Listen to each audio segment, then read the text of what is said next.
দেশটা একটা সর্বনাশের দিকে চলে যাচ্ছে এবং এই যে কিছু ন্যাংটা ফোলাফাইন অতি উৎসাহী ফোলাফাইন এই ফোলাফাইনগুলো পুরো বাংলাদেশটারে শেষ করে দিচ্ছে। যেখানে যে কেউ প্রতিবাদ করতে চায় তাকে ট্যাগ দেওয়া হয় যে একে আওয়ামী লীগ নামাইছে, এই আওয়ামী লীগের দোষর। আওয়ামী লীগ যদি 15-16 বছরে এই দেশের যতকে সর্বনাশ করছে, এই 3 মাসে বাংলাদেশ তার চেয়ে বেশি সর্বনাশ হয়েছে এবং এরা যতদিন বাংলাদেশের ক্ষমতায় থাকবে বাংলাদেশ একবার জাহান্নামের দিকে যাবে। ভাই কিছুক্ষণ আগে যেটা বলছেন যে এখনো যখন আমরা প্রতিবাদ করি অন্যায়ের বিরুদ্ধে, হ্যাঁ, তখন সবাই বলে যে মনে হয় এরা আওয়ামী লীগ নামাইছে।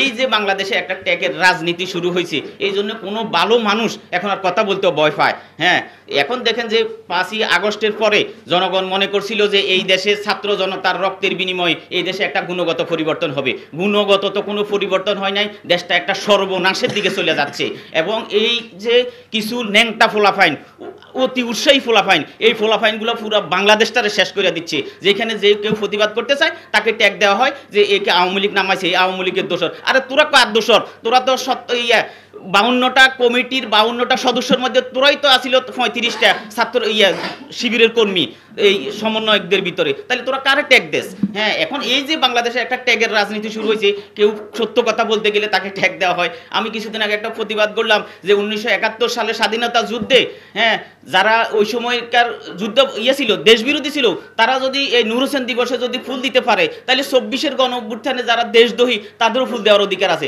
কারণ ওইটা তো হয়েছে একটা দৃশ্যমান, হ্যাঁ, তারা হয়েছিল 71 সালে যুদ্ধ অপরাধী ছিল, আর এরা তো এখনো প্রমাণিত হয় নাই। ওটা তো প্রমাণিত সত্য, এটা তো এখনো প্রমাণিত সত্য না, এখন বিচারাধীন। তো যদি নূর হোসেন যদি এরশাদকে হটানোর জন্য নূর হোসেন দিবস পালন করতে হয়, তাহলে এখানে সবাইকে এই নূর হোসেন দিবসটা পালন করতে দেওয়া উচিত। তখন বললো যে হানিফ মনে হয় এখন আওয়ামী লীগের এজেন্ট, আওয়ামী লীগ তারে নামাইছে। এই যে একটা ত্যাগের রাজনীতি বাংলাদেশে শুরু হয়েছে, এই সমস্ত এই অতি উৎসাহী ফোলাফাইনগুলা এগুলো সমাজ বুঝে না, রাজনীতি বুঝে না, এগুলা দেশটাকে একটা সর্বনাশের দিকে নিয়ে যাচ্ছে। বলছে যে দেশের সংস্কার করবে। কি সংস্কার করবে? আমি মনে করতেছি যে দেশটা কুসংস্কার হবে, দেশের গুণগত কোনো সংস্কার হবে না। এই দেশের মানুষ চেয়েছিল যে বাংলাদেশটা একটা মৌলিক পরিবর্তন হোক। কি মৌলিক পরিবর্তন হইতেছে?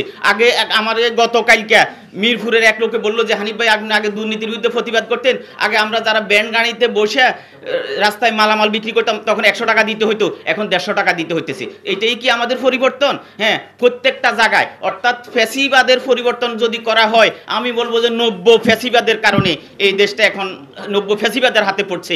কারণ আওয়ামী লীগ যদি 15-16 বছরে এই দেশের যত ফ্যাসিবাদ আচরণ করে দেশটাকে সর্বনাশ করছে, এই 3 মাসে বাংলাদেশ তার চেয়ে বেশি সর্বনাশ হয়েছে এবং এরা যতদিন বাংলাদেশের ক্ষমতায় থাকবে বাংলাদেশ একবার জাহান্নামের দিকে যাবে। কারণ বাংলাদেশের এখন প্রতিবেশী বন্ধু বলতে আর কিছু নাই। এই ফোলাফাইনগুলা বাংলাদেশের বন্ধু প্রতিবেশী রাষ্ট্রের সাথে, হ্যাঁ, তারা কি করছে, সম্পর্ক খারাপ করছে।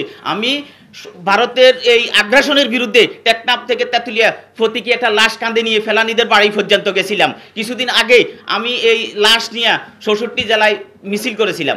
আমি বললাম যে আমরা ভারতের আগ্রাসন বিরোধী, কিন্তু ভারত বিরোধী না। কারণ ভারত আমাদের প্রতিবেশী রাষ্ট্র, প্রতিবেশী রাষ্ট্রের সাথে সম্পর্ক খারাপ করে কোনো দেশ চলতে পারে না। আপনি আপনার প্রতিবেশীর সাথে সম্পর্ক খারাপ করে আপনিও টিকতে পারবেন না। এটা তো সত্য, চিরন্তন সত্য। প্রতিবেশীর সাথে সুসম্পর্ক বজায় রাখতে হয়, কিন্তু প্রতিবেশীর আগ্রাসন মেনে নেওয়া যাবে না, প্রতিবেশীর অত্যাচার মেনে নেওয়া যাবে না।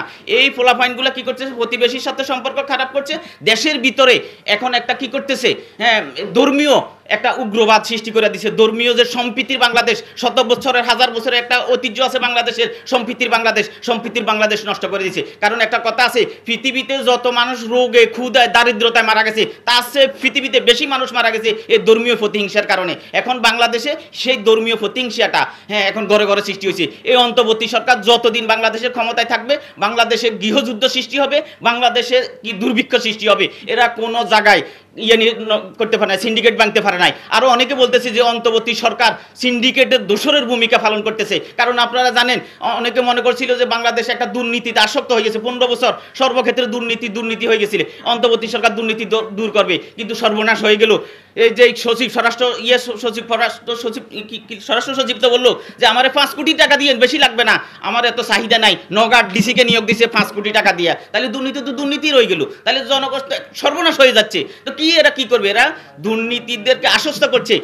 অন্তর্বর্তী সরকার ছিল 2008 সালের অন্তর্বর্তী সরকার ছিল সত্যিকার একটা অন্তর্বর্তী সরকার।